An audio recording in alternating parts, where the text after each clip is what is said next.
Welcome, ladies and gentlemen, to the Marilyn Darling Show.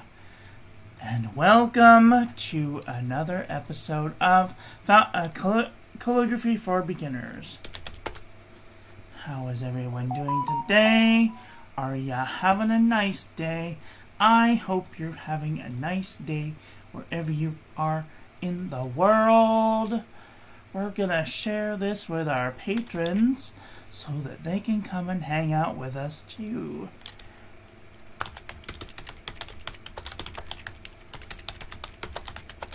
Day 4. Flex.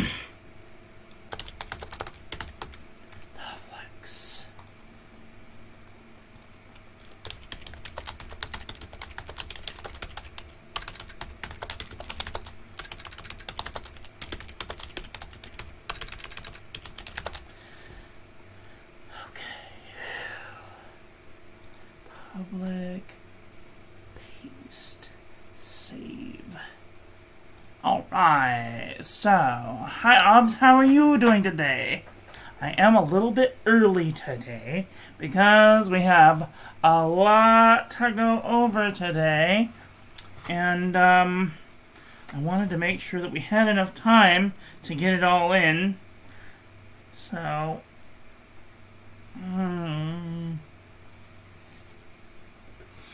how are you doing today? Are you having a nice day?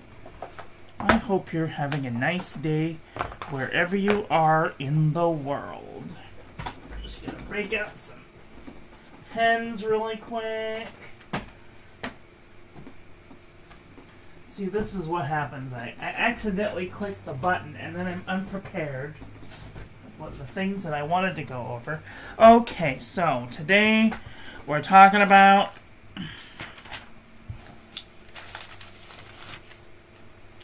the flex. Oh, the flex. What is the flex?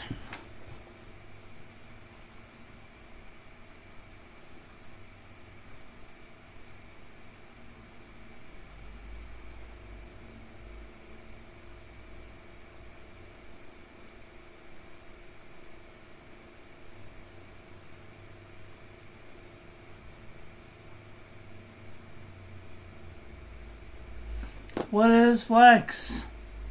Can anybody tell me what flex is? Flex is the ability to bend your nib and separate tines, or to have your nib bend a certain way to create line variation. What does that all mean? Well, there are several types of different instruments in the world today that do flex writing. One of those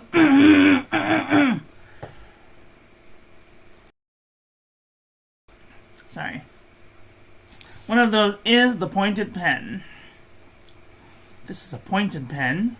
This is a Hunt 22B. It is just one example of a flex instrument. There are hundreds, if not thousands, of different types of nibs out there in the world. This is just one type of flexible instrument.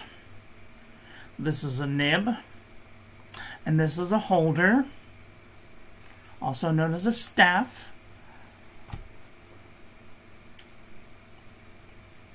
And this is known as a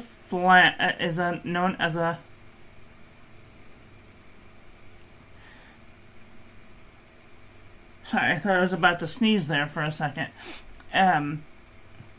This is known as a ferrule. A ferrule. It holds the nib in place, and this is how it's put together. There's these little things in here that you slide the nib in between. And when you press down on the page, it splays the tines. It's the same thing that happens when you spread your legs or your fingers, or that is a splay. Okay? Alexa, stop. And when you splay the tines, you create something called a swell. Alexa, stop. This is an ink. It's a liquid substance that can be used to put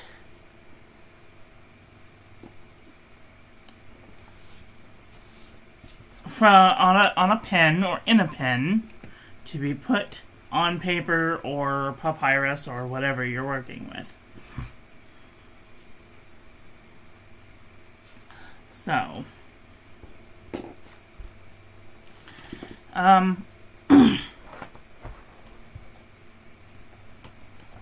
this is a fountain pen.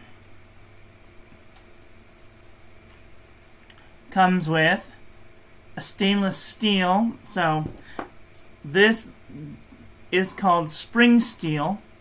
It's made of the same type of stuff that building steel is made out of, only very, very, very thin and very, very, very flexible, but it corrodes just like steel does. And this is stainless steel, which will not corrode over time. And this one has a very flexible nib also. There are non-flexible nibs out there. For example, this one. This is the Humble Platinum Preppy. When you press down on it, nibs no splay. Okay. So, monoline equals no splay.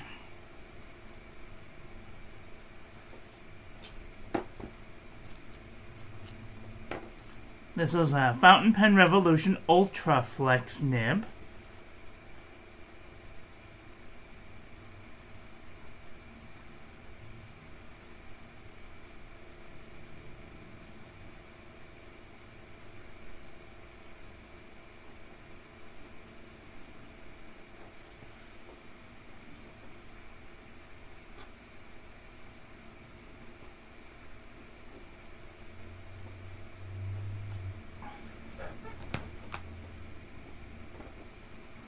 So when you can do something called monoline calligraphy, where you just use a non-flexible pen, and you can do monoline calligraphy.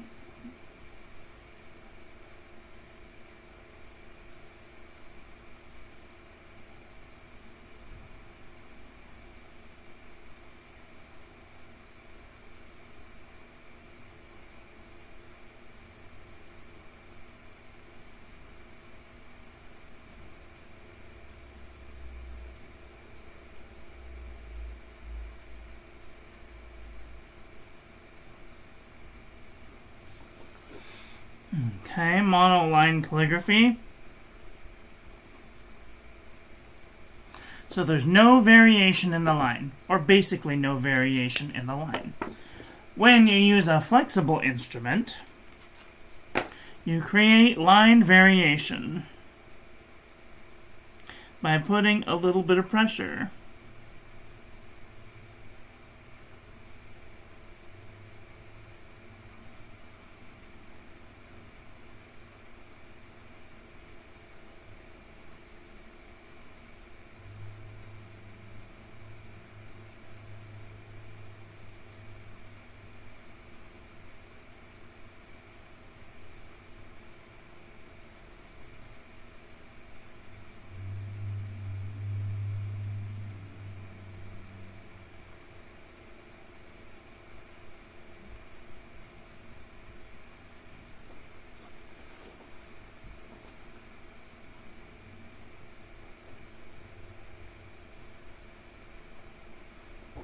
Okay.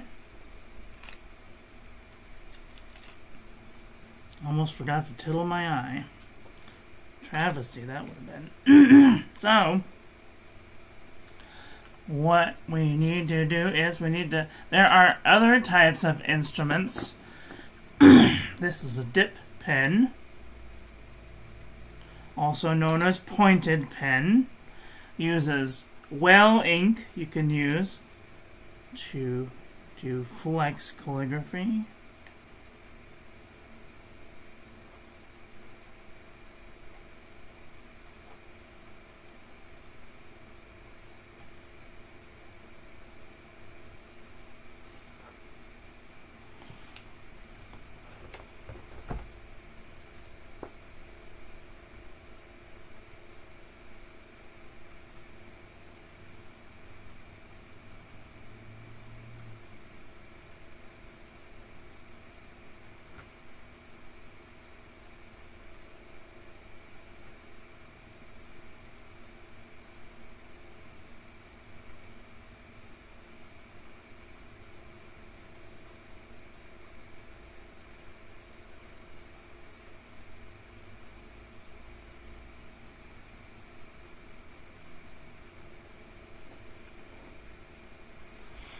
Okay.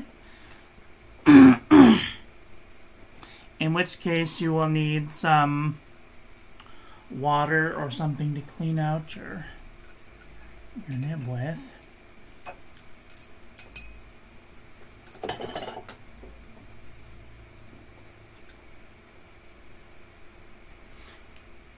Always with the dip pen, you want to make sure that you clean it out really good. Clean it out really good and then dry it off, because spring steel will corrode over time, and you can already see that there is a good chance that you're going to get ink all up inside of your nib. If you want dip pen calligraphy, I have a class on my Patreon in the calligraphy section, so check that out there.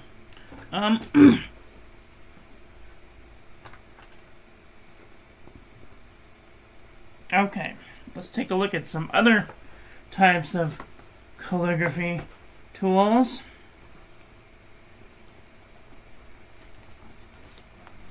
This is the Humble Brush Pen. This is a Pentel Touch Sign brush pen. Has a very little tiny nib on it, and it's flexible.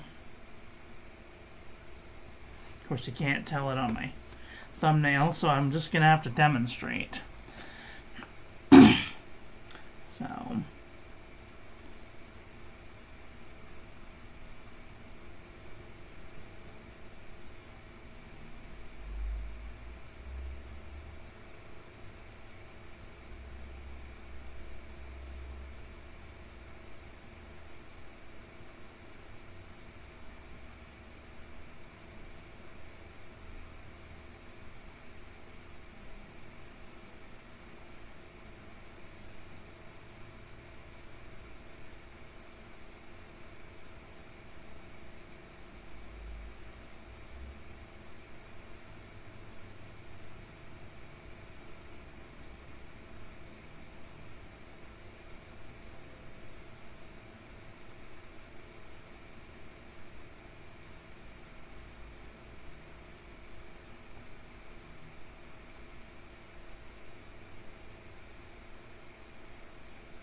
okay. Phew.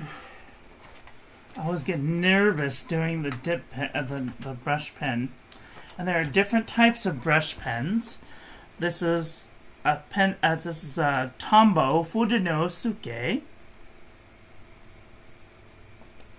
brush pen, and it does the same thing as the other brush pen.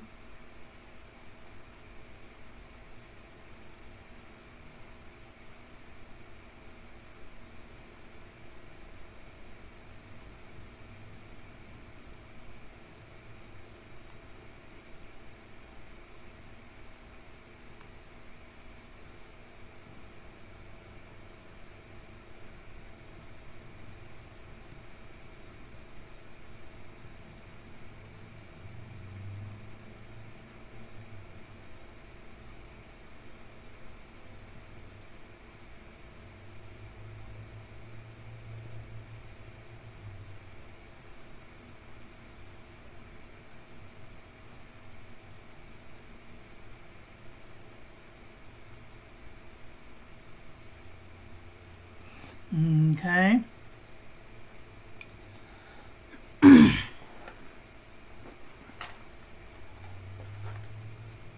I am not the brush pen person. If you want to learn brush pen calligraphy, I highly recommend a lady called Blink Lettering on YouTube and or the Happy Ever Crafter. She does brush lettering. Another tool that you can use to do calligraphy is... Do I have one near me? Oh, what do they do with it? Hold on one second.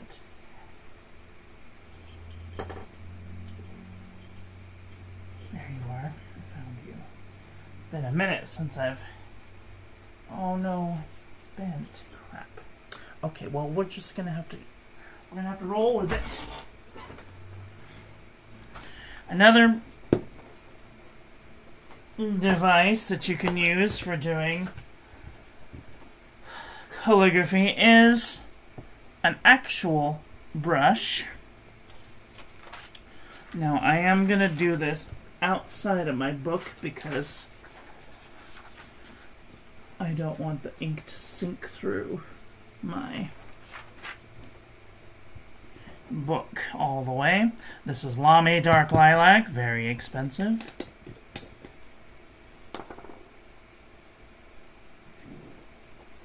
Okay.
Oh, I didn't make it.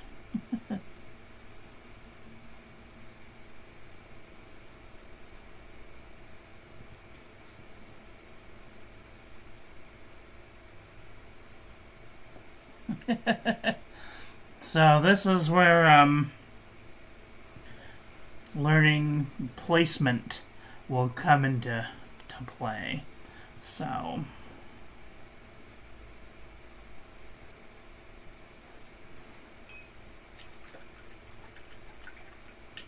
okay. Many different tools you can use to do flex calligraphy. Oops. Put that there. So my advice is to use what you have. If you have a fountain pen with a flexible nib, use your fountain pen with your flexible nib.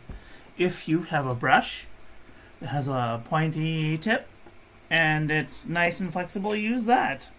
And some ink, or if you have a dip pen, use that. Use whatever you have at the moment.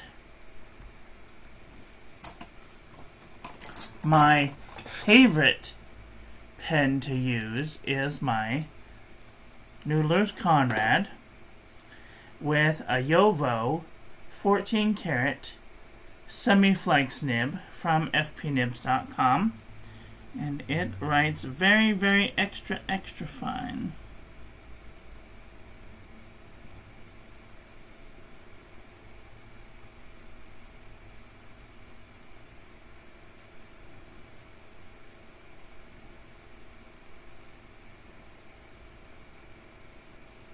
Of course, it was very, very expensive too, so.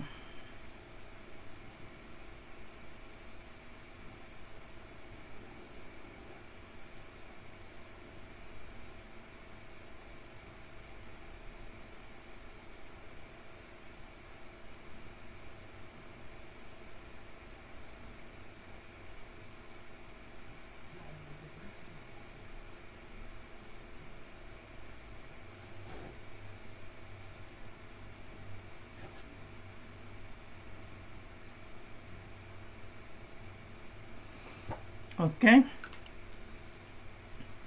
So. And then there is the Humble Noodler's Nib Creeper. This is the cheapest flex option on the market at the moment. So, if you have like $20, maybe get a Noodler's Nib Creeper.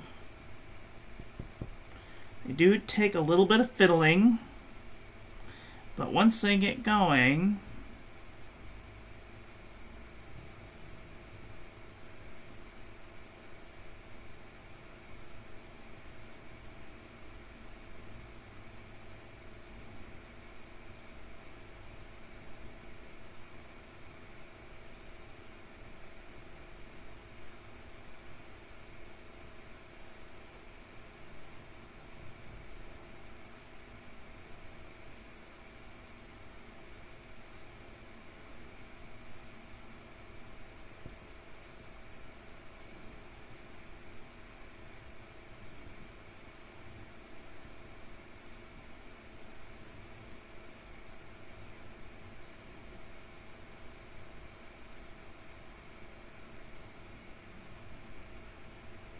it's also called the standard pen.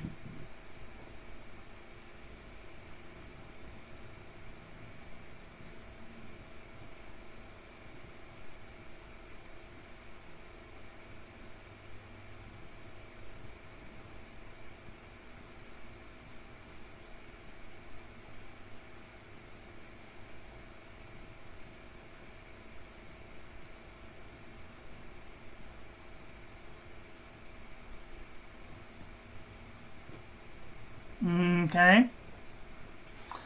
Hi, Plan Your Life. How are you doing today?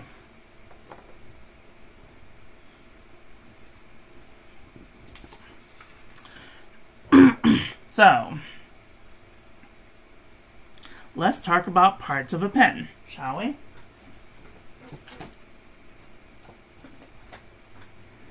So, the parts of a fountain pen, if you don't know, that there's the cap, this is the finial, the clip, the cap band, if there is one. Some pens come with an inner cap that keep the nib dry, keep the nib wet, sorry. There is the nib and the feed and the grip section. It's the part that you hold, and then the barrel. This one is a piston because there is a piston inside of it. So when you dip it in the ink and you twist the piston, it draws up the ink. The tip of this nib is a fountain pen. This is a Fountain Pen Revolution number 6 Ultra Flex nib. Works best with the ebonite feed, so when you press down on it, it splays the tines. Wrong cap. Very good for doing calligraphy.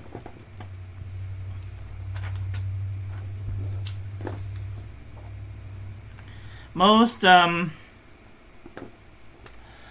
Noodler's pens don't come with a Fountain Pen Revolution Ultra Flex nib. Ultra Flex nib is an added thing from a different website, but they fit in this.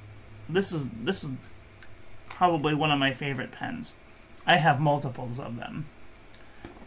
This is a Fountain Pen Revolution Himalaya. This is the company that makes the Ultra Flex nibs, and they are the optimal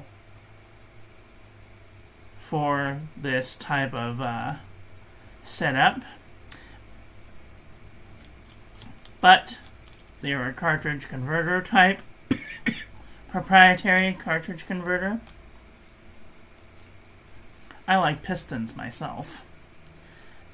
Because if you do have an ink that is not being very cooperative, then you can just twist a little piston and be on your way. This one you have to take the entire pen apart just to get to the piston. Twist the little converter, screw back on the body, and then or you can shake the pen, which is a thing. Anyway, so this is a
This is a Fountain Pen Revolution Himalaya version 2.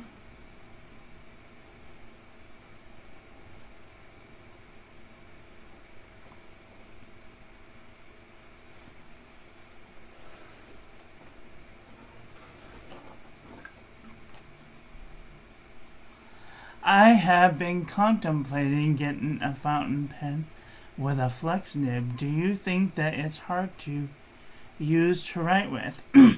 Well, it really depends on what type of writing that you do. Do you like to flex a lot? If you haven't flexed before, what types of pens do you use to write with?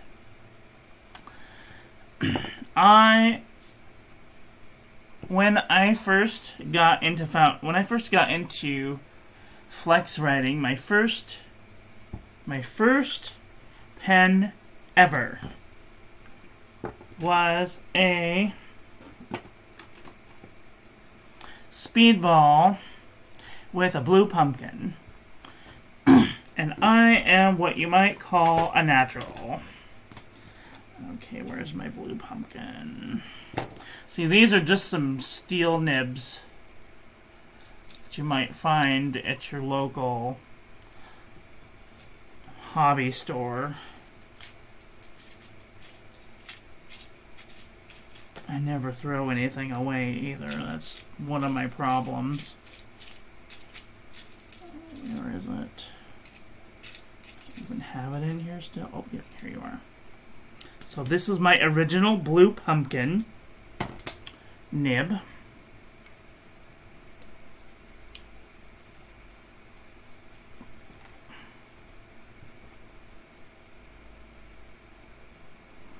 This is probably, where are we, 5 years old nib by now. So it's probably dead. But we're going to see if we can bring her back to life just for this one little demonstration. So this is my original pen. My original calligraphy pen.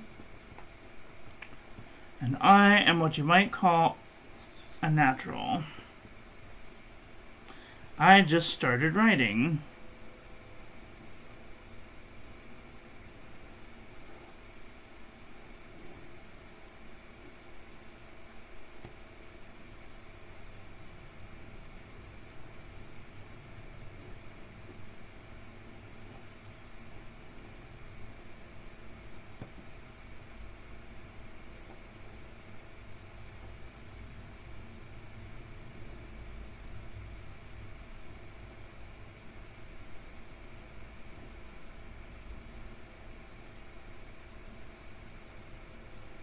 Of course, I was doing cursive.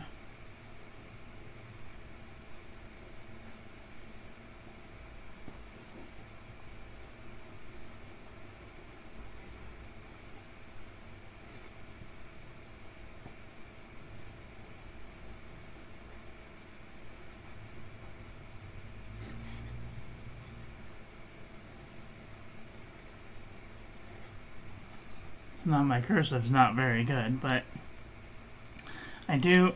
I just notice that when you push up, that you go light, and when you press down, that you flex the pen. And if that is your natural writing style, if you're used to that already, then this should not be it shouldn't be a big surprise when you transfer that to a fountain pen. Sorry, I'm just drying off my nib because it's elderly millennial. Just kidding. Okay. And this is just a small amount of nibs that are out there in the world. There's probably hundreds, if not thousands, of nibs. Tubular nibs and steel nibs and titanium nibs and gold nibs and all the nibs. I have here in this box 2 gold nibs. This is a Victorian dip nib. 14 karat gold flex nib. Broke the tipping off, but this is what people were to make documents with way back in the D. Need to have this one re-tipped really bad, because this one is a really nice 14 karat gold nib.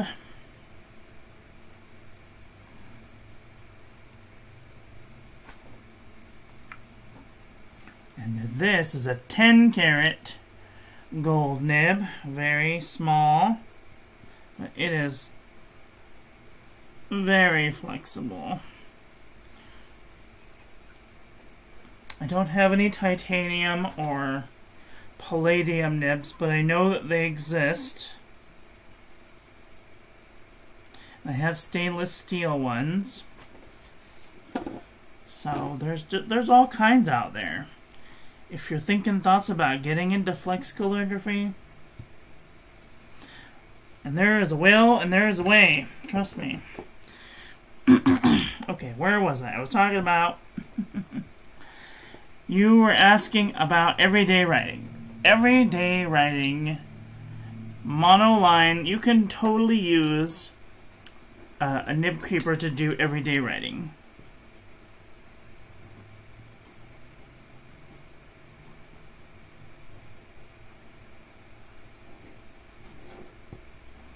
Everyday writing.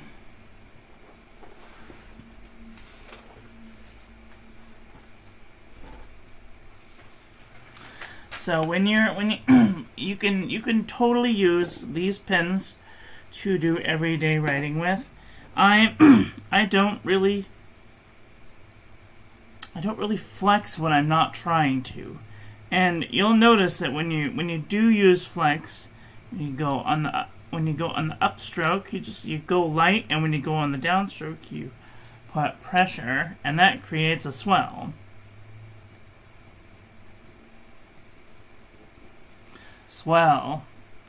And if you don't want to, then you don't have to.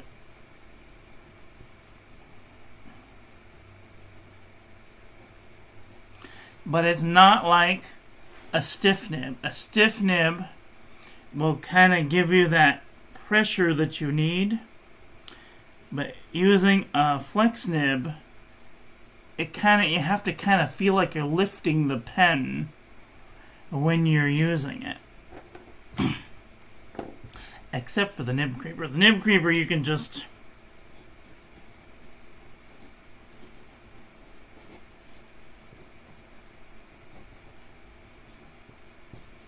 You really have to push down with the nib creeper in order to get it to flex. Okay, on to the lesson. Are we ready for the lesson? I think we've rambled on long enough. So, when you go up, we go light. And when we go down, put pressure. And that creates the line variation. So, we're going to do the upstroke. And then the downstroke is a hard downstroke, so we push a little bit. And that creates a swell. Then we do the overturn. We're going to go up light, around, and then put pressure. And that will create an overturn. Scoot in just a little bit so you guys can see. An underturn, we start with putting pressure. Oh, can't even see what I'm doing. I'm sorry. So you start with putting pressure and then dragging and then releasing the pressure around and back up. Okay. Then we have the compound curve. We start up light, around, and then down, and then release, and then go back up. Of course, this is not, I don't have any guidelines at the moment, but this is the basic principle. And there'll be, you'll notice that you'll be putting pressure with your finger down and then letting back up again. So you're pressing down and then let up again. And this will take a lot of practice. So you go from light to dark to light.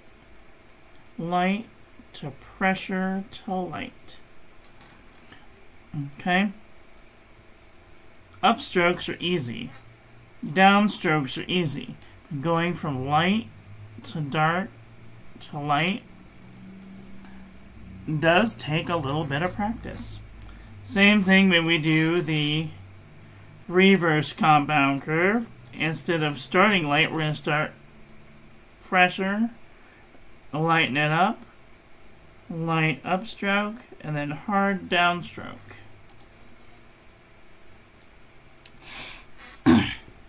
Ascending stem loop is we're going to start light up, around, and then hard down all the way to the baseline. Okay, now let's put some guidelines. Because I feel naked without guidelines. Oh God! Okay.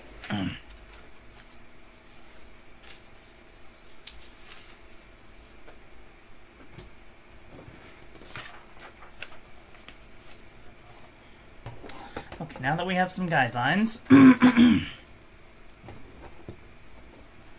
going to start by marking off our X height. If I could just have some focus, thank you. Okay, we're going to start off with our X height.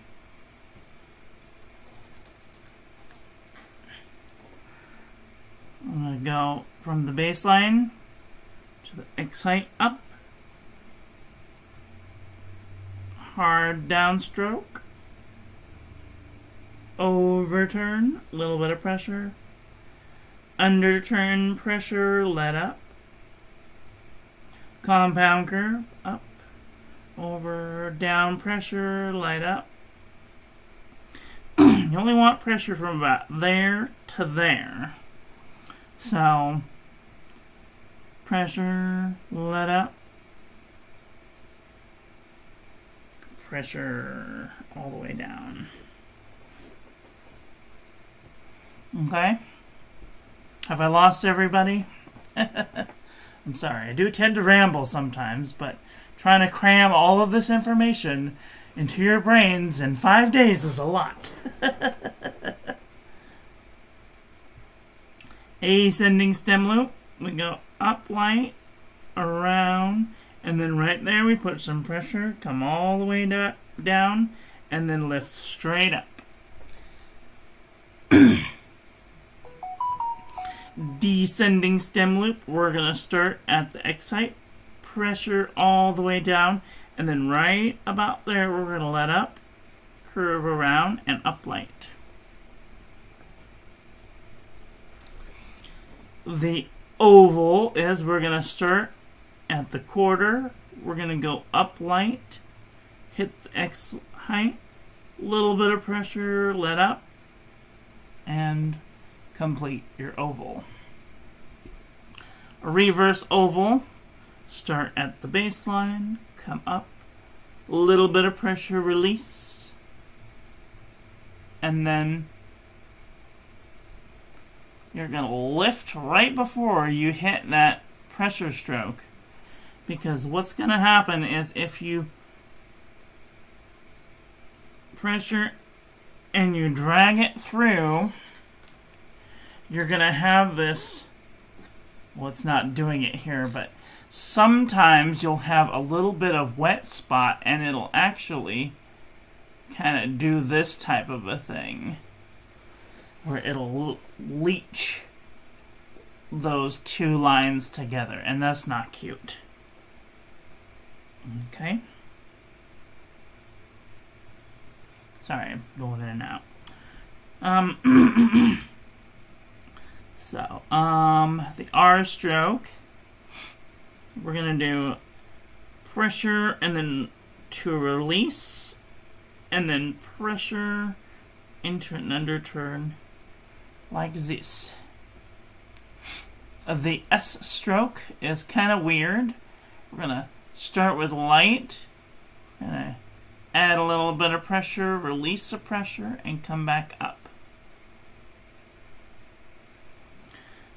The C stroke, we're going to go up, over, press, release, and out. Alright, let's drop 2 down, mark off our X height. E stroke, we're going to start at the quarter height. We're going to go up, over, around, little pressure, release, and out.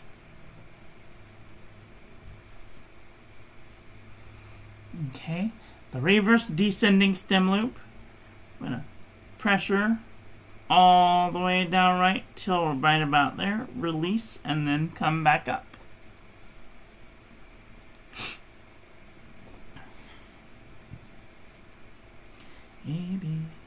Oh, the connection stroke is a little bit of pressure and release.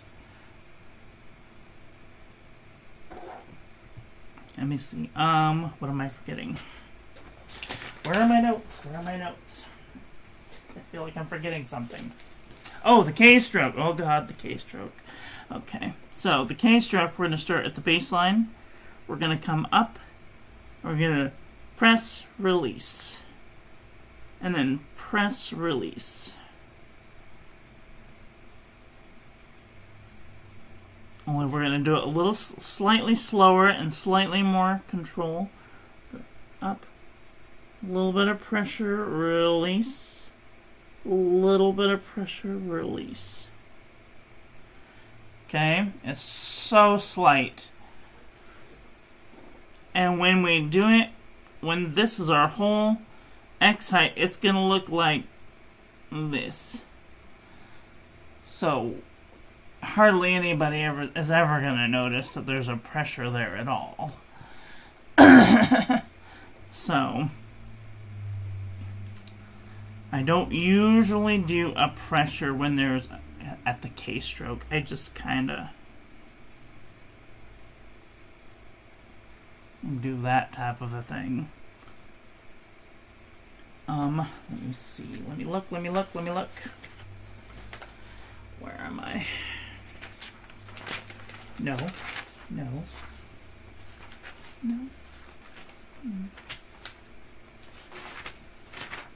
A, B, C, D, E, F, G, H, I, J, K, L, M, N, O, P, Q, R, S, T. Oh, the X. I forgot X. So, the X, we're going to come up.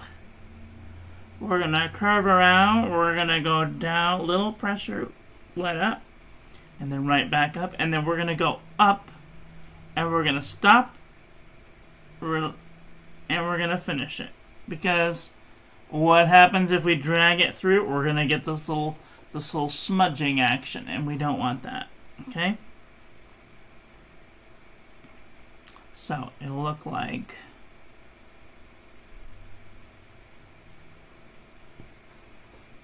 that. Cool? Alright. Have I lost everyone?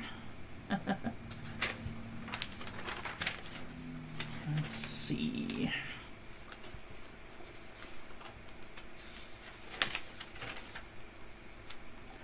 The cross and the tittle usually don't need any pressure. Okay, cross and the tittle don't usually require pressure. Let's do the modified oval. So we'll come up, a little bit of pressure, release, up, over, a little bit of pressure, and through and out. So it should look like a pressure stroke here, but it's modified. It's so clever trying to take it in. Well, there's always a,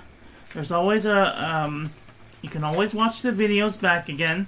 This class will be free as long as YouTube is around, so that's great. Okay, so that the Z, okay, the Z stroke is, we're going to do an up, around, a little bit of pressure, release, and then the descending Z loop, it looks like this. Okay. I'm just going to put a little tiny bit of pressure between there and there. And a little bit of pressure between there and there. Okay, I think we're ready to start writing some letters now.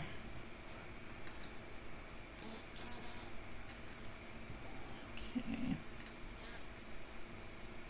Alright, so let's drop 2 down, mark off our excite. With every letter, we get an upstroke because it's going into an oval. Up, light, over, little bit of pressure, release, up, and then pressure, release, upstroke. A B would be a light upstroke.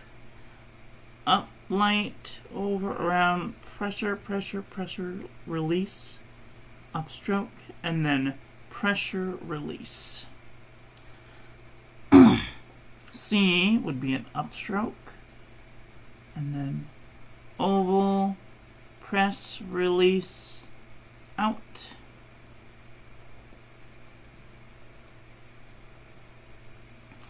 D would be an upstroke, over, press, release, up. Ascending stem loop, up, press, release, and up.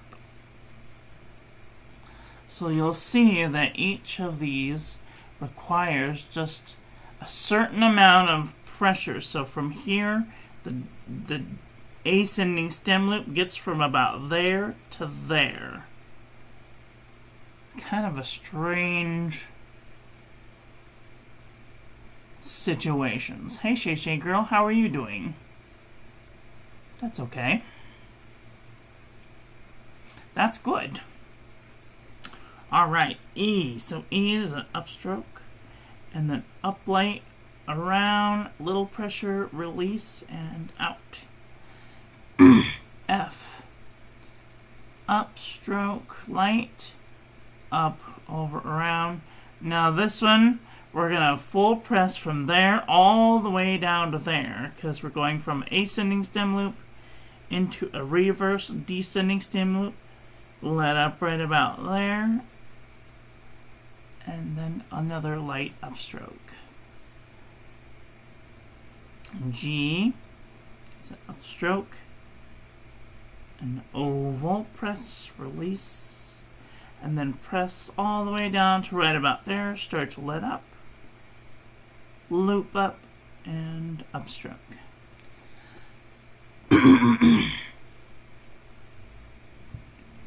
H is an upstroke, ascending stem loop, press, release, up, light, press, release, up.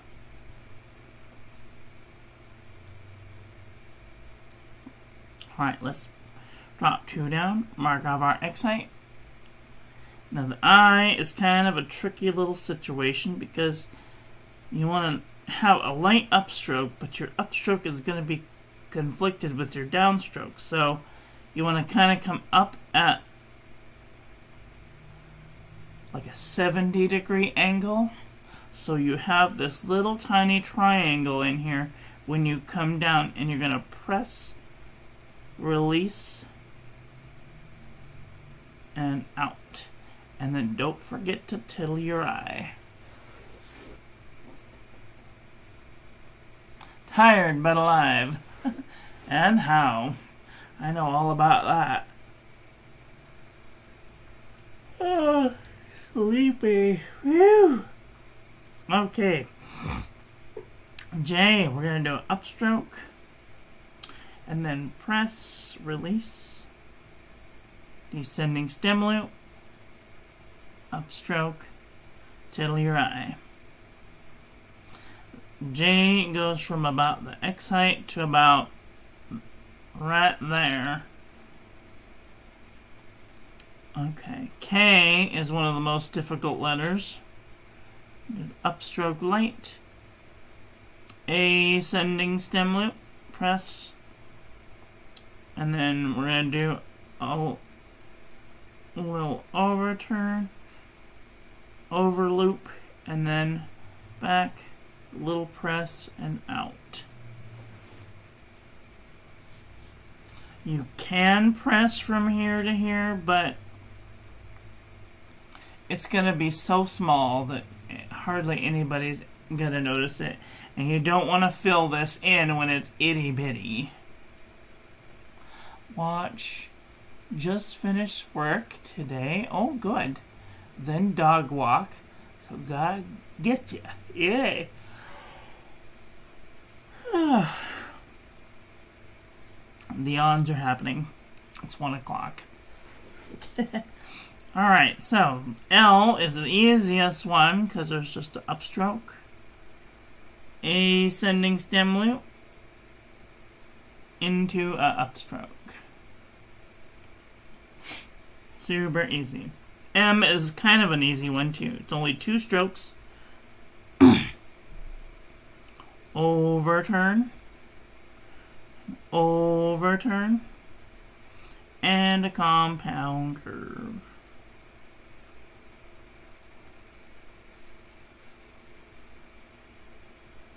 Pretty simple stuff. Overturn,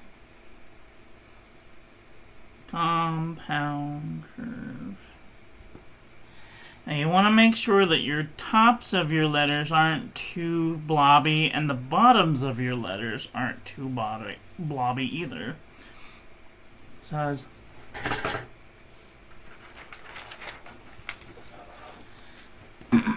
sometimes if you're making an N or an M and the bottoms of your letters are kind of smudgy like this, that's what we call a soggy bottom.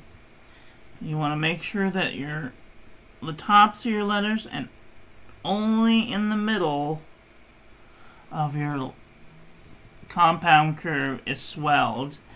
When you get to right here, you should already be at a hairline. Okay? Too many things in my way. Okay.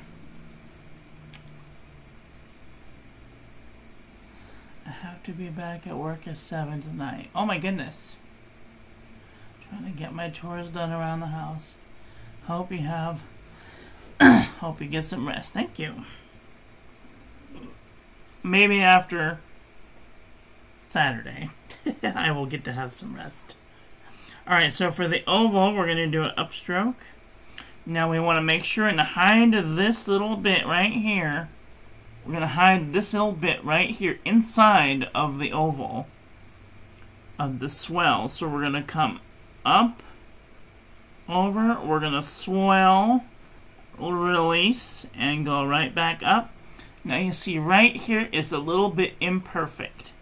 So you're going to use this as an advantage, and you're going to swell right above that and through it and make that into your upstroke. Kinda cool, right? Turn your disadvantage into an advantage.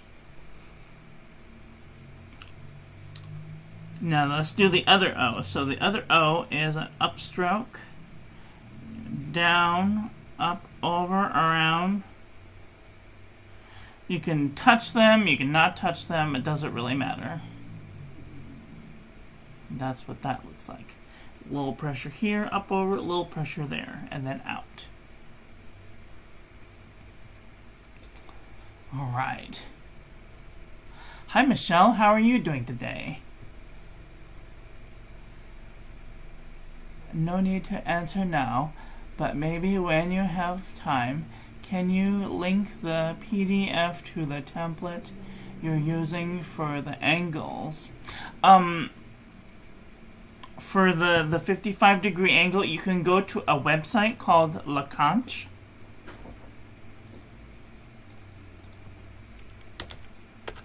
LANQUACH.com. I'll just give you a small tutorial right now, because, oops, wrong one. We'll give you a small tutorial. So this is the website, and these are the guidelines down here. But what you can do to get rid of those other guidelines is you can X out the X lines, and you'll have these lines like this. And then you can drag the first slant line spacing down to 5. I use a 5. And then you can do the first line darkness, drag that all the way up as far as it will go. And the website is a little janky, so just give it a little bit of time. And you can also change this number right here to 5. That's probably the best spacing that I have found. It's 5 millimeters in between each of these lines. And then you save to PDF. And it might take a minute, but then it'll open up this screen here, and you can save it to your desktop. And I already have one, but it'll ask you if you want to save it there. And then what you can do is you can go to your desktop and you can print it to your printer. And hopefully that will be good. Okie dokie.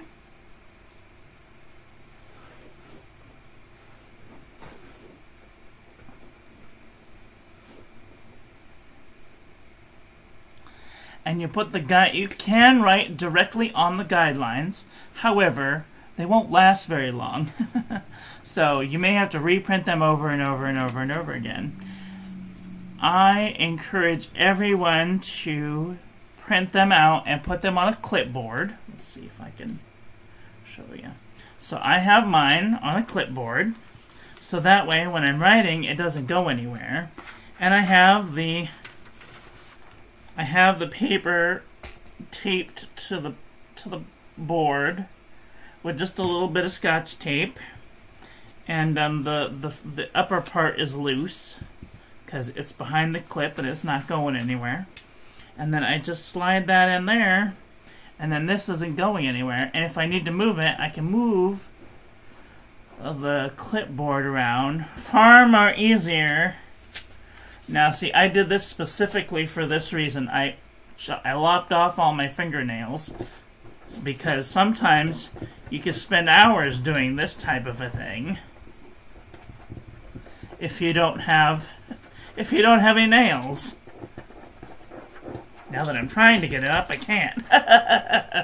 So it's far more easier to move your clipboard around if you don't have any fingernails. Cool?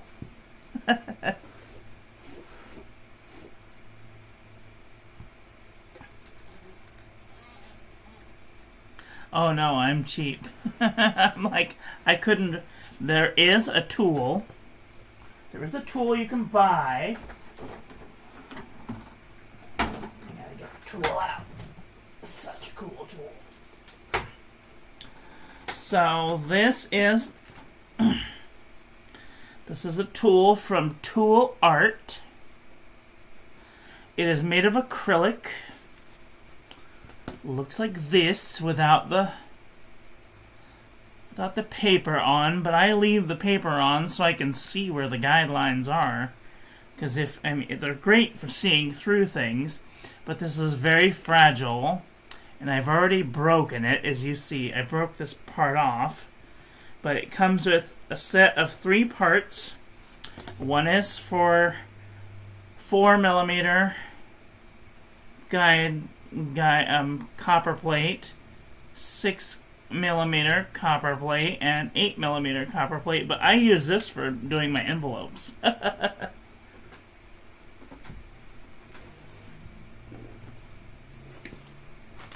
And if you didn't have one, you could just plop that on top, get yourself a fine liner, and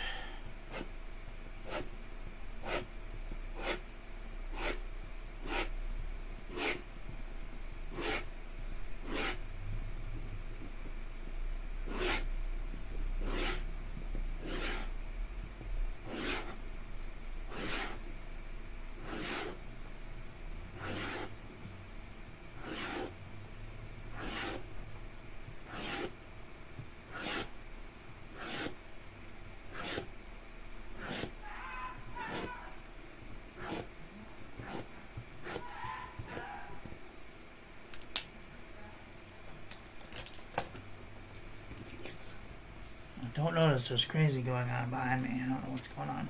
And you can use that to make your lines like this. And then you can write over them, so that way, when you are using the guidelines, that you can make sure that you're going up on the 55, over, around, and down on the 55, and then coming back up. And also you can make your ascending stem loops good, and your descending stem loops good, and even your ovals go up, over, around, down, and then back up. And overturns go up, over, around, and down, and then down, up, over, or compound curve, up, over, compound curve, and up.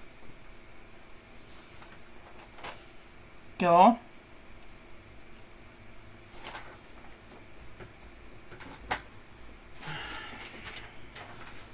The people I live with are insane. We'll just say that, okay? They're always screaming about things. They're very excited for whatever reason, I don't know.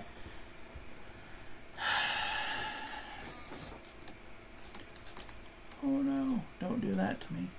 Okay, so we're good? Everybody good?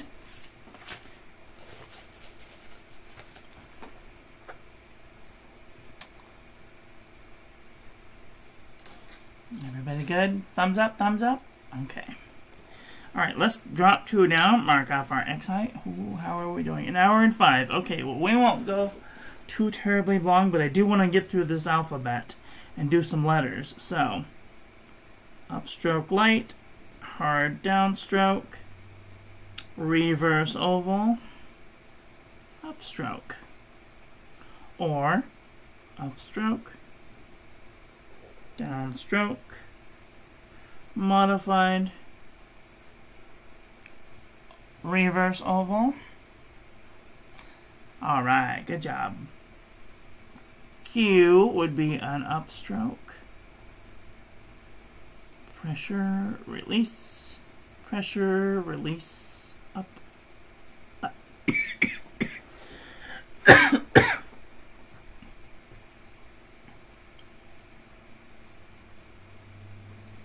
Scooch in just a little bit to do the R. R is an upstroke. And then we're going to do right above that, we're going to go press, release, up. S is another weird one. We're going to do an upstroke. And then we're going to go press, release, little dot, and then upstroke.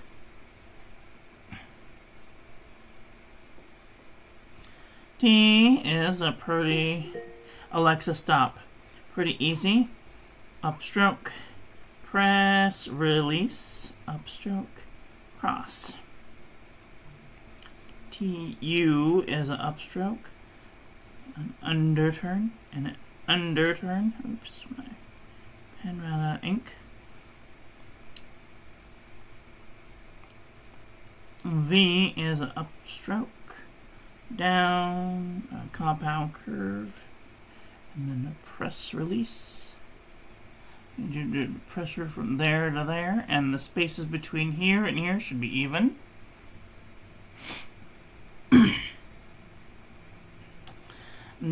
Drop 2 down, W, so up, stroke, a plate, press release,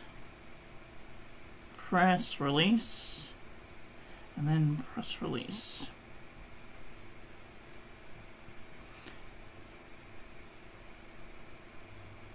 And if you have to, you can go back in and color in the little parts that need to be colored. And these are not perfect. No one's is going to be perfect when you first start out. And I'm using a pen that I don't usually use, so WX is a modified compound curve and a cross. Y is a compound curve and a descending stem loop.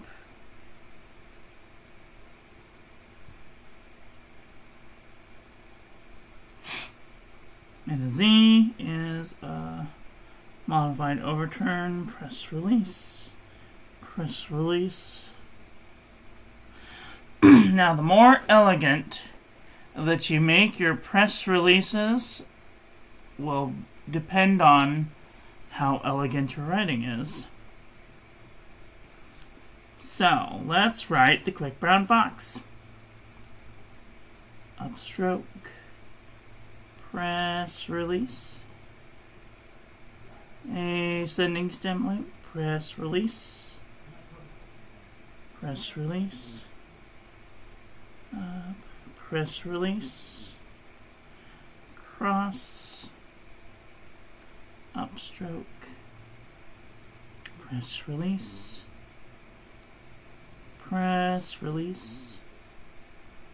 upstroke, press release,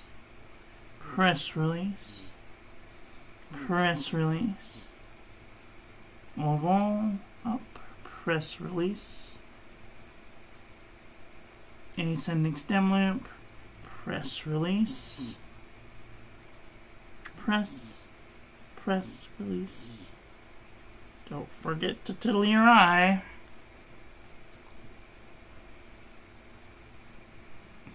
Drop 2 down, Upstroke is an upstroke. Ascending stem loop, press. Reverse oval, modified. R stroke, press release, oval, up, press release, press release, press release, press release, press release, hard downstroke, compound curve,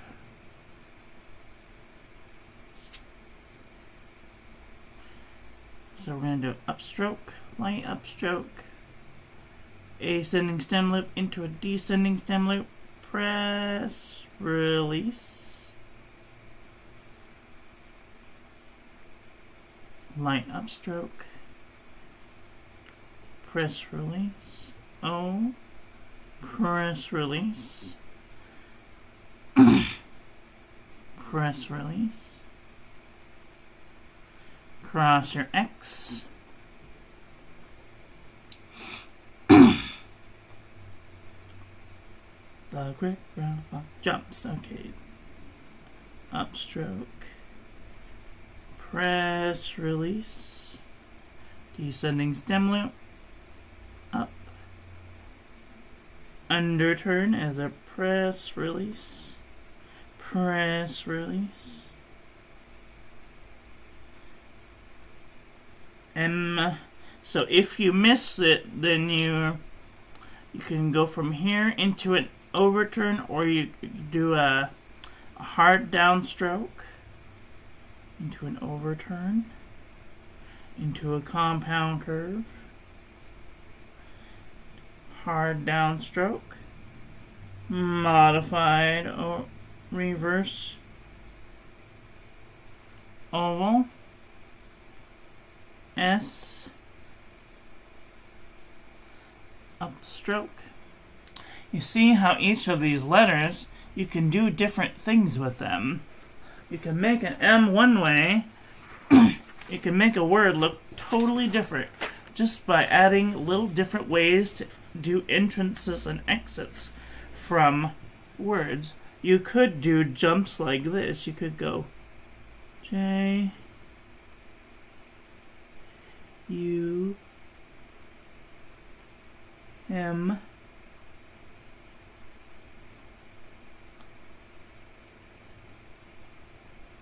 P, S. And now these words look totally different from each other. Oops, can't even see what I'm talking about, sorry. And these words look totally different from each other. Which one is right?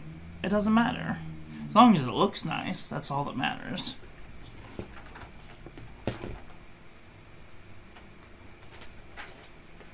Oops.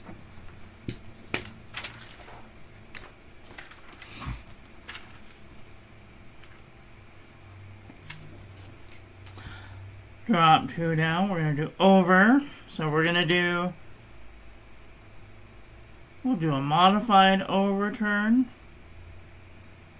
into an underturn.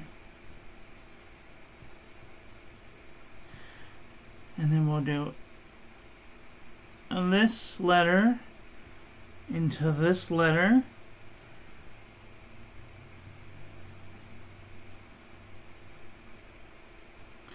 See, the other way to do this word, you can do this different way too. You could write it like this. You could go, you'd do an upstroke in a proper oval, and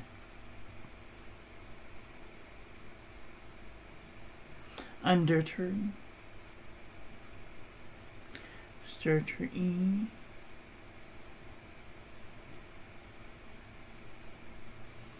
you can do it like that too. And then these words look totally different from each other.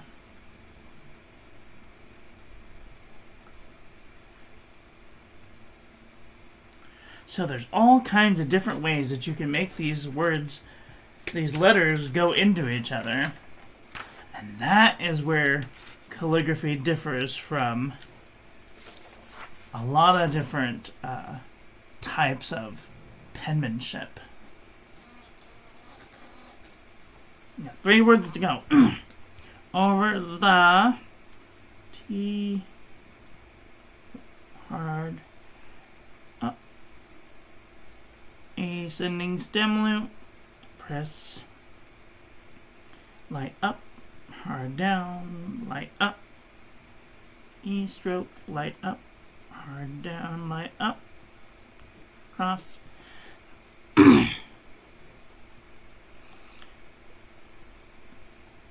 Lazy, L is an upstroke, an ascending stem loop, press, release, right, light up, and then A is up, press, release, and then underturn is a press, release. Now, because I missed the overturn, we're going to start from here, and we're going to go into that modified overturn, little press right there, and then little press release,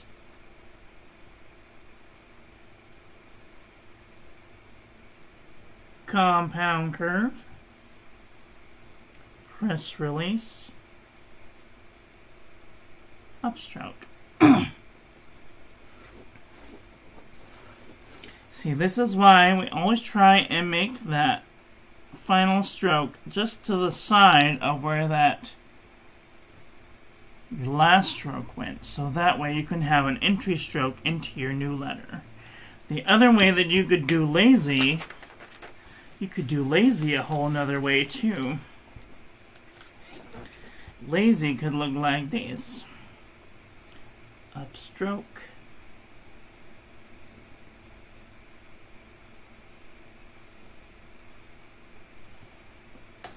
like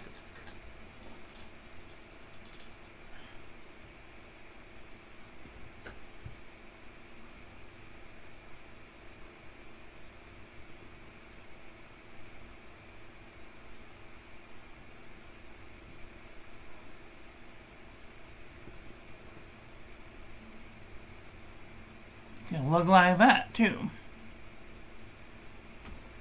And those would look totally different from each other. Can't even see what I'm talking about. Sorry. So, there's many different ways to make letters look. It's just all about trying to get them to look nice. Okay, and dog is upstroke, an oval, press release, ascending stem loop, up light, press down hard, release, light up. O is up oval, press release, and then G is an oval into a descending stem loop, press release. And there, we've written the quick brown fox jumps over the lazy dog.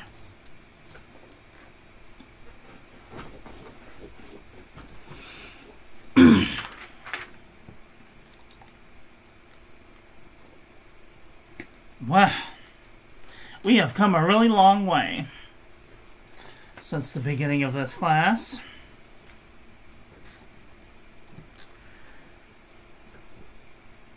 For those of you who are playing the home game, let's do a review, shall we? We have learned how to flex many different ways. We've used pencil with pressure. We learned how to do the strokes, incorporating them into letters. Tomorrow we will talk about flourishing, we learned all of the strokes with all of the letters, some modified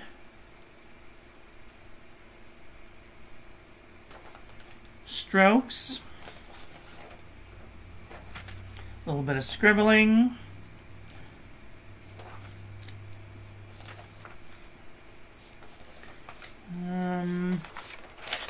sometimes we have to scribble a little bit. That helps. All the strokes, some terms,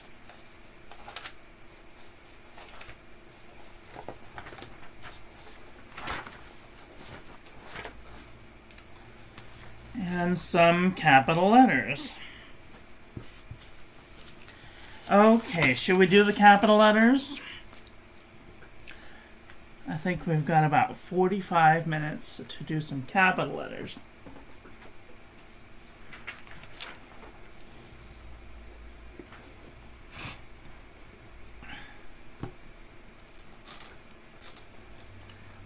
What do you say? Shall we do some capital letters? We'll do some capital letters, and then tomorrow we will talk about flourishing. Let's do it! Alright, that's the attitude I like to hear. Alright, so let's drop 2 down, mark off our Xite. With the A, there is the cursive A, which is a giant one of these. But in calligraphy, we're going to start at the baseline, and we're going to do what's called a reverse universal line of beauty. And then a hard downstroke. And a cross. Okay. A B is a normal universal line of beauty. And there's just a little bit of pressure between here and here. So, light pressure release. And then when we do the reverse oval, we're going to press release. Go up, around, press, release, and in. Can you all see what I'm doing? Try and make this as big as possible. I'm gonna, if I get off screen, somebody scream at me, okay? And then the second B, we're gonna press, release, and in.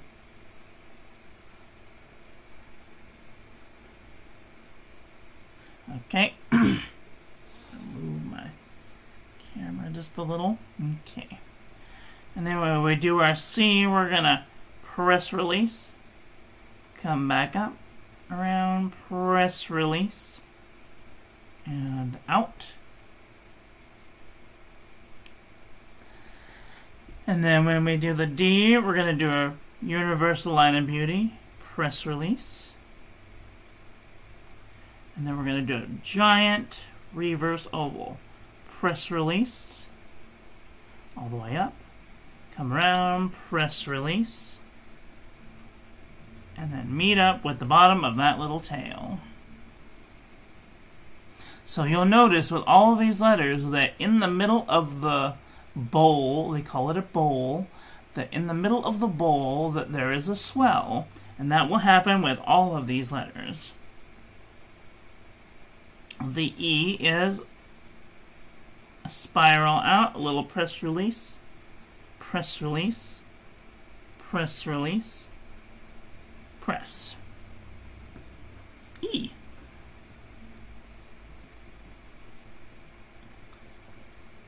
That letter is way better than the cursive A. Exactly. Uh-oh. Don't go upside down. We're not on a roller coaster today. Maybe tomorrow. Alright, let's drop 2 down. Let's mark off our Xite. The F is a little complicated. So we're going to do a universal line of beauty. Press release. We're going to come up. We're going to put a little dot right here. That's called a terminal dot.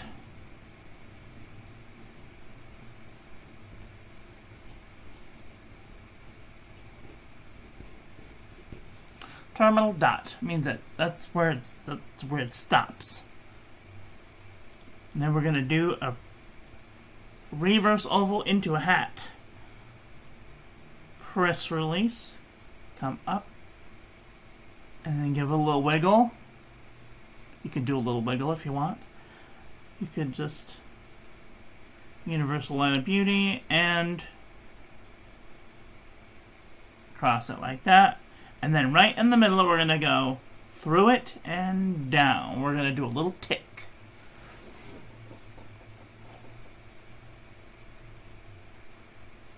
Okay.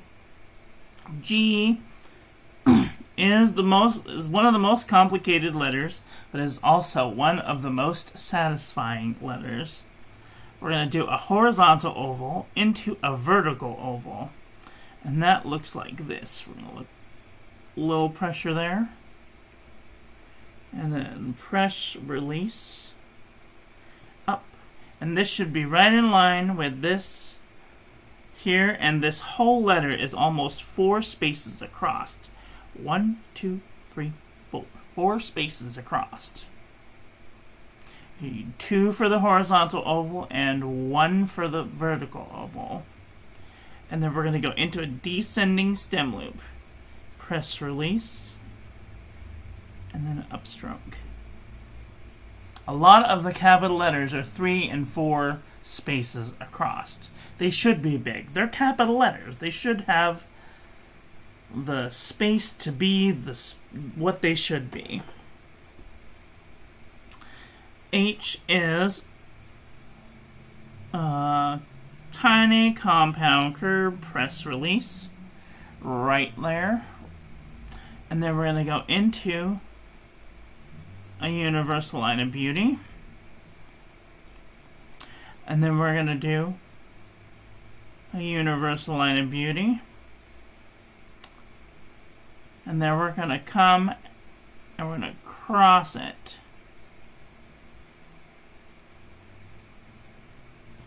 How did we do the last H? Oh, we did do it. Okay. So, or you can do an H like this. Little compound curve. Come down. Go up. Come down. And out. Kind of one giant loop-de-loop roller coaster. Of course, you could just go compound leg, and then a little loop-de-doo. A little fishy poo, as I like to call him. All kinds of different ways to do these H's.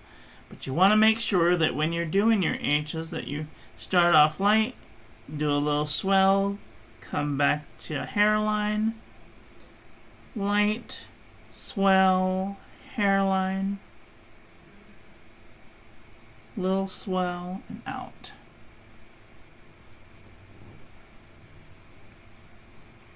Okay, all kinds of different ways that you can do an H. Alright, let's drop a few down. We're going to go down here because I don't want to interrupt with this going on up here. Remember how we come behind the letter, so we're going to decide that there's where our behind the letter is. There's where the front of the letter is.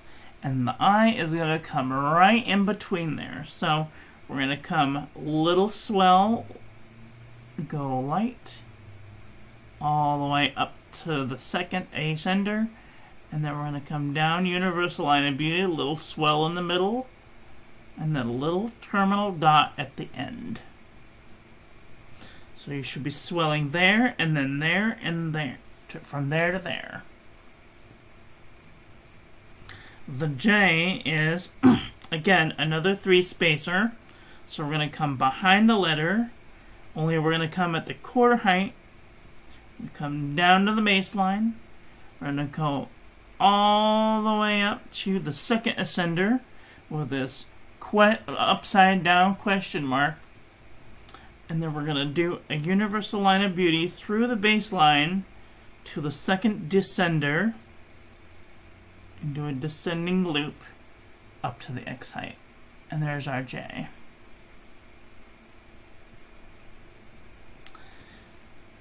K is a little compound curve up to the second ascender, universal line of beauty, terminal dot.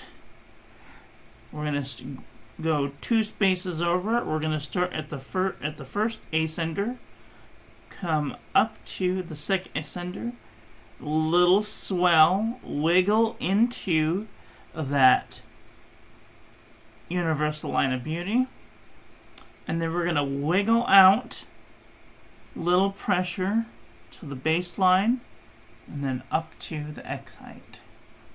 Kind of like the second part of a compound curve. Okay. Are we all there? Okay. The next one was we're going to do an L, which is we're going to start at the second ascender. We're going to do a little pressure, come down to the X height, go right back up. See, you're skipping a space. We're going to do a universal line of beauty down to the baseline, and then we're going to loop up and out. It's a very elegant letter. The M is pretty simple. You do a terminal dot, and then you reverse universal line of beauty up to the second ascender. Straight line down to the baseline. Reverse universal line of beauty up to the second ascender. And then a giant underturn or a T. And that is your M. The other way that you can do an M is a reverse oval into a leg. A little bit of pressure between there and there. An overturn. A little bit of pressure from there to there. Another compound curve, compound curve with a little bit of pressure from there to there.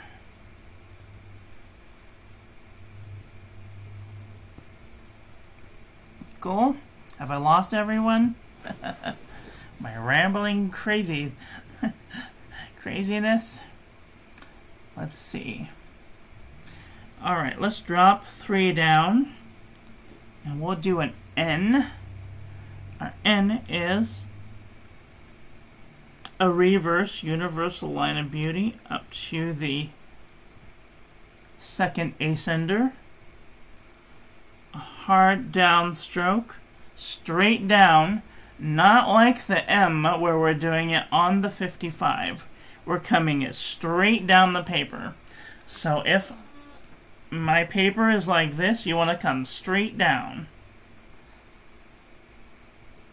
It's one of the only ones that breaks all of the rules. It comes straight down and doesn't wiggle. You just put a little bit of pressure in the middle, and then you do another reverse universal line of beauty up to the top. Oops, let me see. Angle. And that is the N. So, what was that? Okay, so the other way to do an N is a reverse oval into a leg, into a compound curve. And you put a little bit of pressure from there to there, and just a little bit right there at the beginning. I'm so glad I'm making sense. Sometimes when you do something in your head and then you try and explain it to people, you can only hope that they can see what's going on and can interpret it for themselves enough to get the point across. You know what I'm saying? So hopefully by learning the little bit of training wheels at the beginning, you can kind of get what's going on by just looking at it. Okay, so the oval, the O is an oval that takes up 2 spaces down and 2 spaces over. So 2 spaces down, 2 spaces up, and then we're going to swirl out. Now with the oval, you're going to start off light, a little bit of pressure, let up, and then a little bit of pressure, and then out. You want to make sure that you swell from there to there in the middle of the bowl. P P is a universal line of beauty. Only instead of stopping, we're going to go up just a little bit, and we're going to make a terminal dot, just like we did with the I and the T, and the F, rather. And then we're going to make a reverse oval. So we're going to press, release, up, over, around, press, release.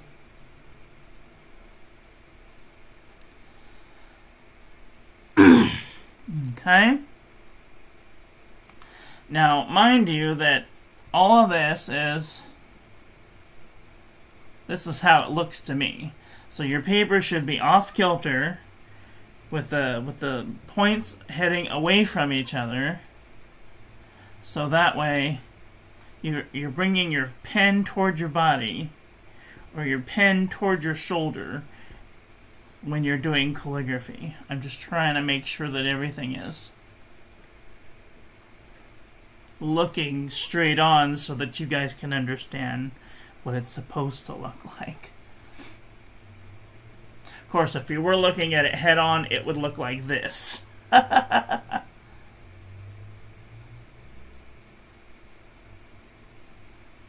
So, when I'm doing calligraphy, you're writing in an upwards trajectory.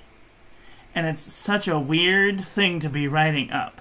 You can't really write down. It's not possible. It's kind of one of those things where you have to move the paper like this in order not to stab yourself with your clipboard, because that's about as far as it goes. But then, you kind of have to move the paper this way, and you can only write in the upward trajectory. So if the lines on the table here give you any indication that this is the upward, this is away from me. Okay, Q is a giant number 2. So I'm going to come down, pressure, light up, little pressure, light up,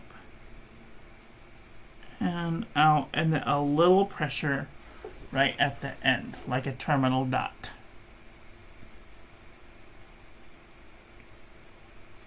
R, we're going to do a universal line of beauty. And then we're going to do a reverse oval like we did with the P. A little bit of pressure there, a little bit of pressure there. And then we're going to do like we did with the K, and we're going to come out. A little bit of pressure, release, and up. So there's pressure there, there, and there.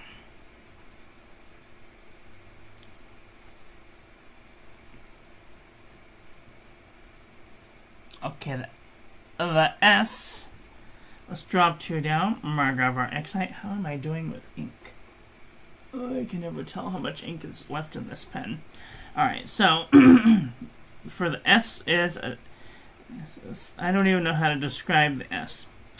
So this is your parallelogram.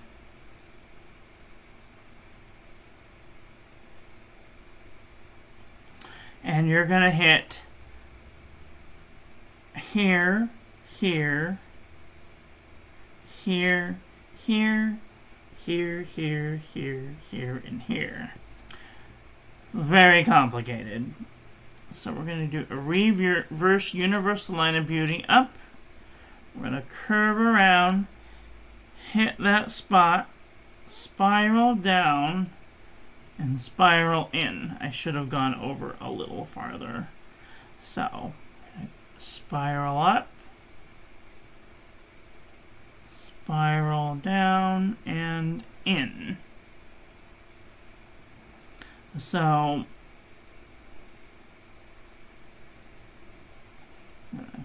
spiral up, spiral in. This should be laying on one line. So you should be able to go from up over here, touch that line, go all the way up to the top, touch that line again, and then make a spiral in. And that is your S.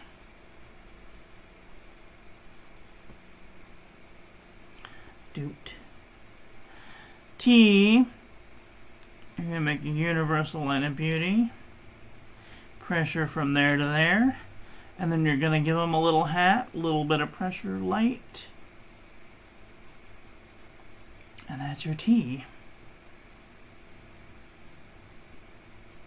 Make sure that when you do your universal line of beauty that your majority of your line is on that 55-degree line. This is a little off kilter. You can see that I went way off kilter. It should have been way over here. So, try and keep your 55-degree lines all in a row with each other. U is a giant U. So we're going to start at the first ascender, a little bit of pressure release, up, around, down, a little bit of pressure release, and up, and then a little bit of pressure release, and up. There we have our U. Pressure should be in the middle of the bowl from there to there.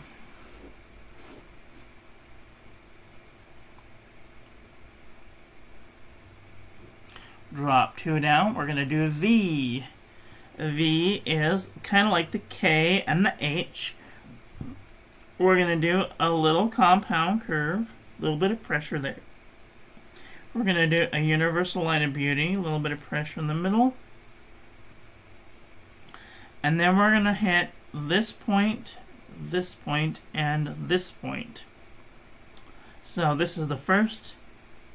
We're going to hit the first, the quarter, and then the first ascender, and then we're going to curve out right there, and then straight up, and then curve out.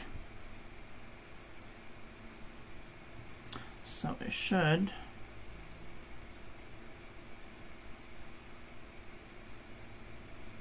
look like that.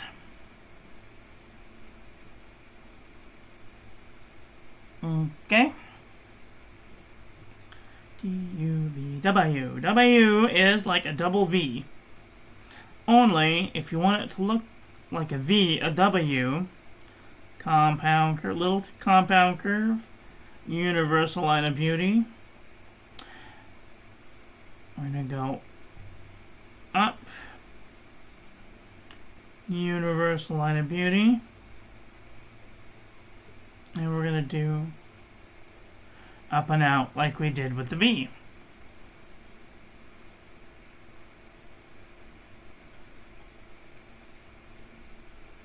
Now the downstrokes always go on the 55, but the upstrokes don't necessarily have to go on the 55. So sometimes your A might look like this. And sometimes your V might look like this.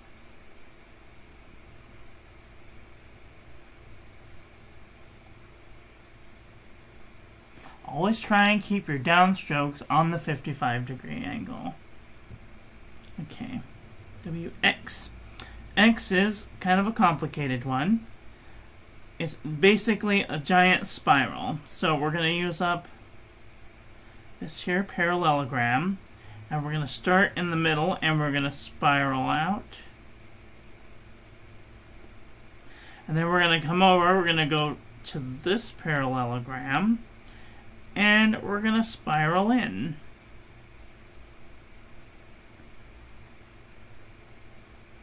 So it's like a double. It's like 4 spaces across.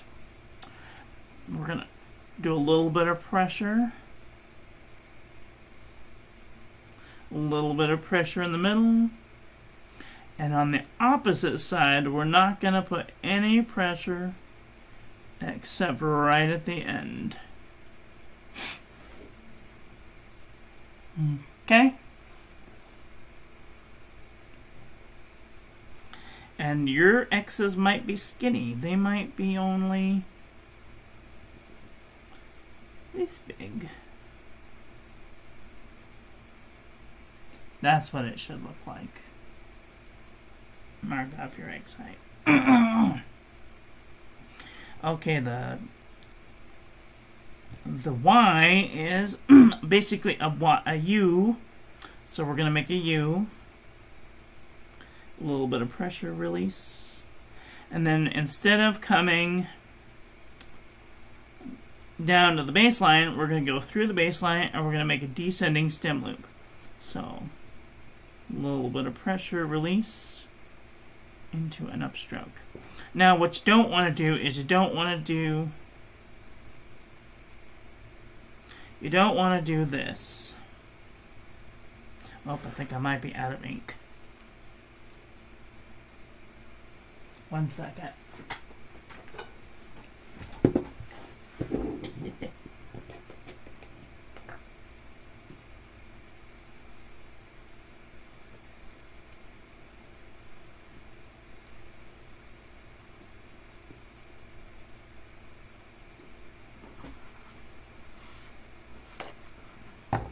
If you are using fountain pens, always keep some toilet roll around. Or as a Wumble Bumblebee likes to call it, bog roll. Keep yourself some bog roll around. I laugh every time I say that word. It's so funny. Okay. So, you want to make sure that you don't go hard downstroke, because that just looks weird, right? It looks weird.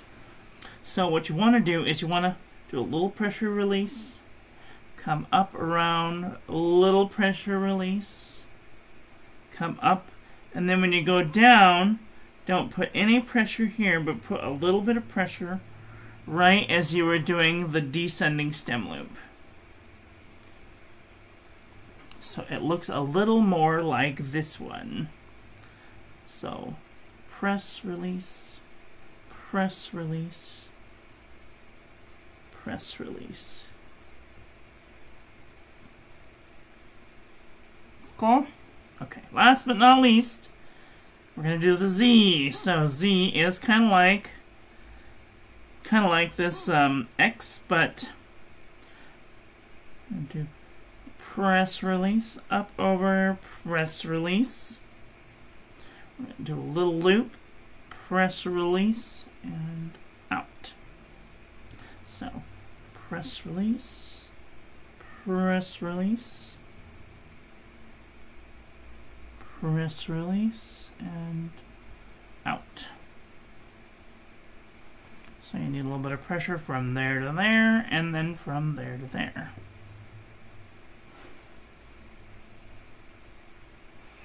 And there we've done the entire alphabet. Wow! That only took us 4 days to get through. Huh.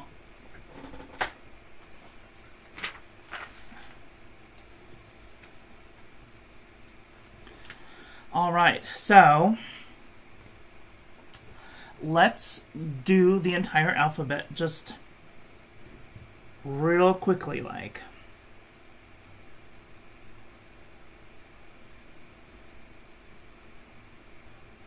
Do a little looping through.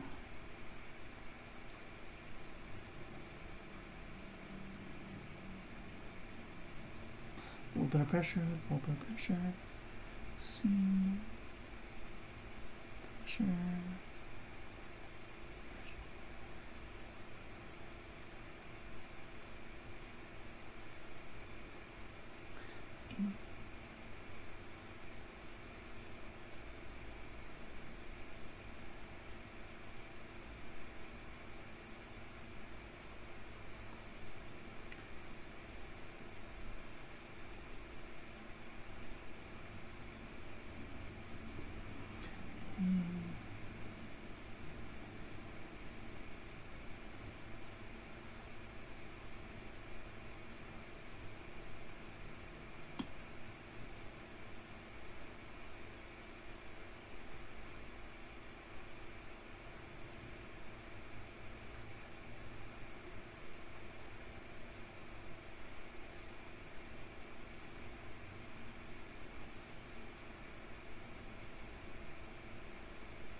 Alright, so that's what your basic calligraphy alphabet should look like. Something similar to that. I very heavily emphasized where the swells go, so hopefully that helps.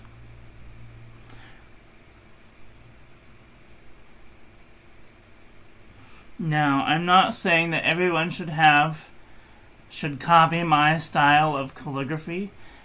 The great thing about calligraphy is that you can make it your own. You don't have to copy the masters, unless you want to.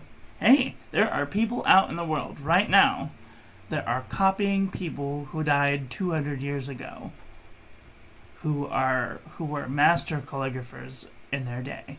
And you can copy their work and try and do it to the best of your abilities and become something better than what you are right now. And that is the exciting part of calligraphy. So, the other thing that I was told once upon a time that I really want to tell you right now is that you are exactly where you need to be. And that was something that really hit me at home when I first started calligraphy, because how do you know where you're supposed to be? You are exactly where you need to be right now in your journey. And you need to be able to say that out loud when you are doing a little project and posting it online. Like, I am a beginner. Say it out loud. I am a beginner. I don't know what I'm talking about. It's okay not to know what you're talking about. And it's also okay to be a beginner. And when you get to a point where you know what you're talking about, then you can be like, hey, I know a little bit of knowledge about this one little thing that I am interested in. Okay, so now we're going to have just a little bit of fun. I'd like you to write your name. Just write your name in your best calligraphy using all of the tools and education that you learned so far. So,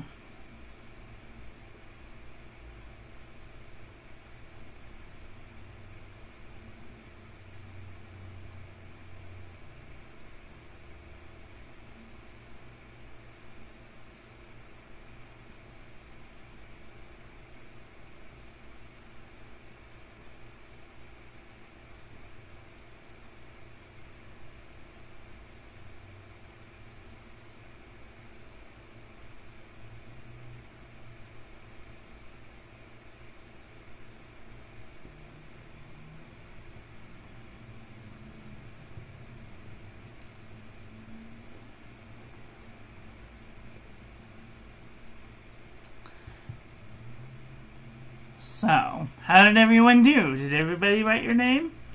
Isn't that exciting? You just learned a new skill. You can put that on a resume. Heck, why not? Right? So, one of the great things about different types of flexible fountain pens is there are older pens. This is a Waterman 12. It's very old. It's very flexible. And you don't have to put as much pressure to get that really nice swell.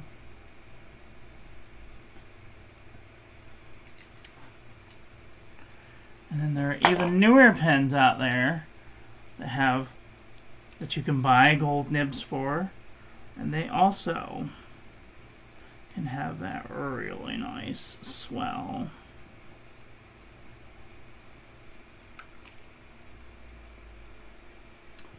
And then there are even, you can buy the Fountain Pen Revolution Ultraflex nibs, and they also do a nice swell.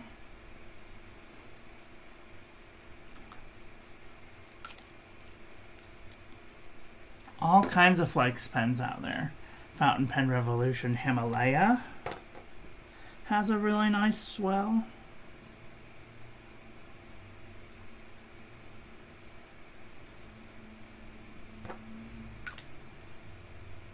And the one great thing about calligraphy is no two people are going to be alike. No two of us are going to have the same type of style of calligraphy. And that's great. Everyone's unique, right? So fluid, right? Exactly. Okay, so tomorrow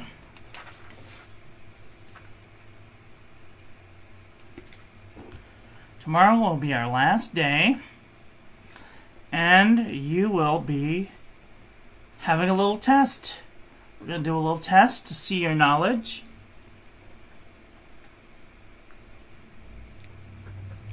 And then I will be giving away a free fountain pen. Tomorrow we're going to learn something called flourishing.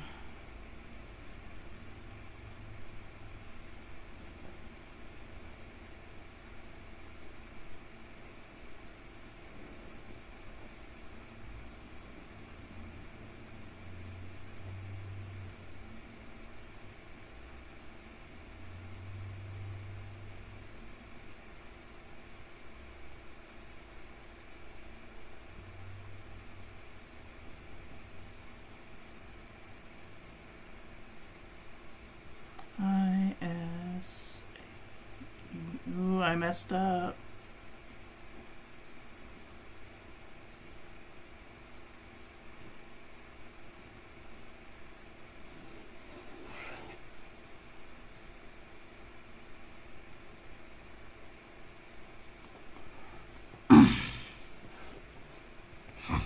Flourishing is kind of an art in itself. Takes all of the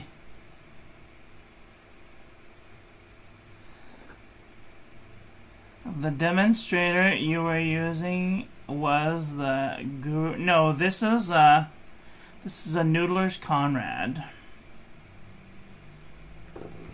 This is a Noodler's Nib Creeper or Noodler's Standard Pen. This is a Noodler's Conrad. Has an Fountain Pen Revolution Ultraflex nib in it. Noodler's Conrad. Fountain Pen Revolution Ultraflex unit. Pretty much all I use is Fountain Pen Revolution Himalaya, Fountain Pen Revolution Ultraflex. Ultraflex nibs is where it's at. I love them so much. They're so smooth and buttery, and they always perform for me. Okay, so tomorrow we will be learning flourishing, and then we will be doing the final.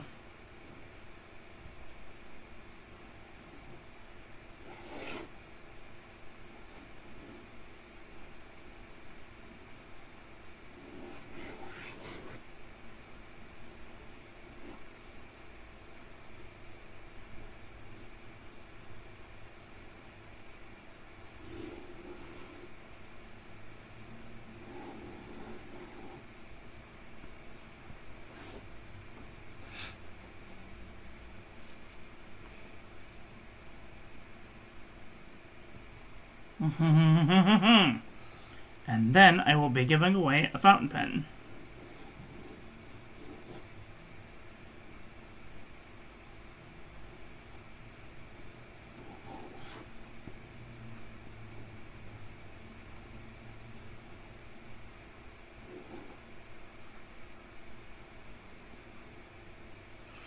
I'll be giving away a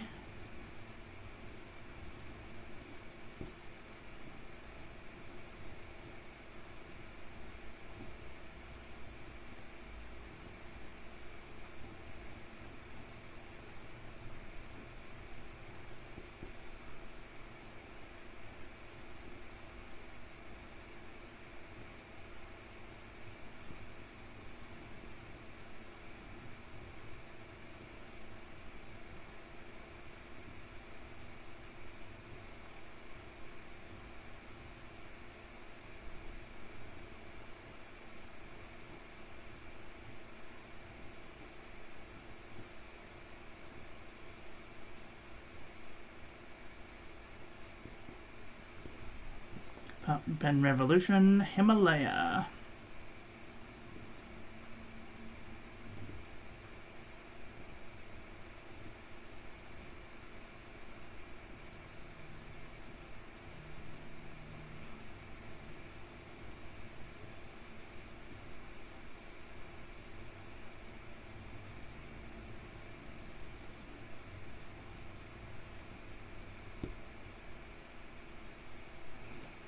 With an Ultraflex nib.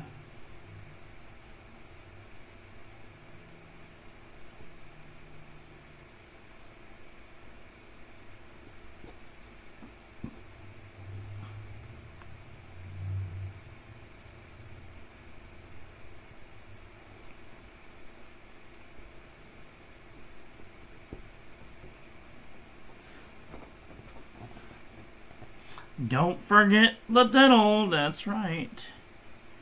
Don't forget the tittle, that's very important. And don't just dot your I's. Go back and tittle your I's, that's very important.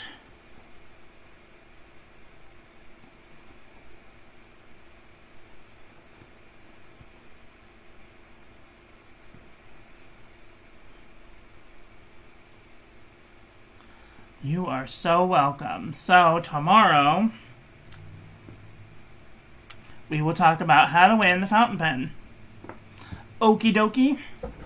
That is all that I have for today. I want to thank you all for watching. I hope that you guys enjoyed this one. I hope that you learned something. Please share this video with your friends. Follow me on social media, like, comment, subscribe, ring the little bell, make sure it's set to all so when I upload new content, YouTube notifies you. And thank you. Oh no, what happened to my tea? My tea fell off. Where'd my tea go? Oh no. Oh no. I misplaced my tea. Anyway, thank you all for subscribing. You are the reason that I do this. I don't know what happened to my tea. I've lost the tea. It's all over. Turn in my chips. Damn it. Oh, there, found you. Ha-ha. Winning. Ow. Stupid leg. Get out of my way.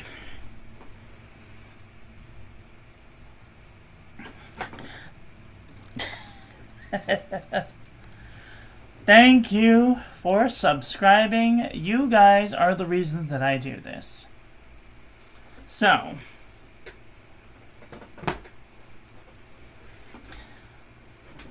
I will be back tomorrow to talk about more calligraphy. Thank you too. Now, I do want to point out that you can do calligraphy with other tools. You can do them with brush pens. Slightly different. But you can do calligraphy with brush pens too. This one just happens to be Archer and Aller Calligraph. And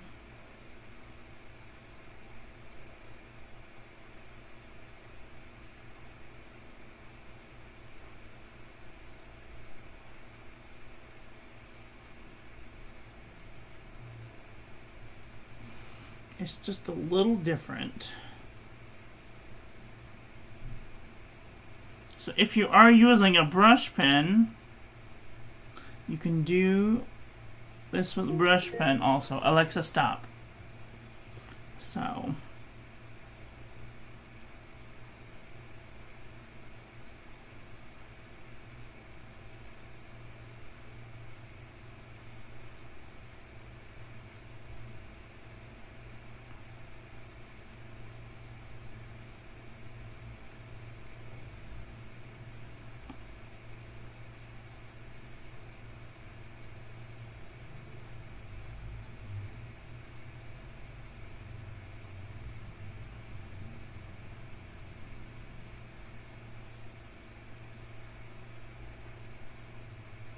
But you can see it takes up quite a lot of space.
So, alright, that's all I've got for today. Have a great day. Okay, love you, bye.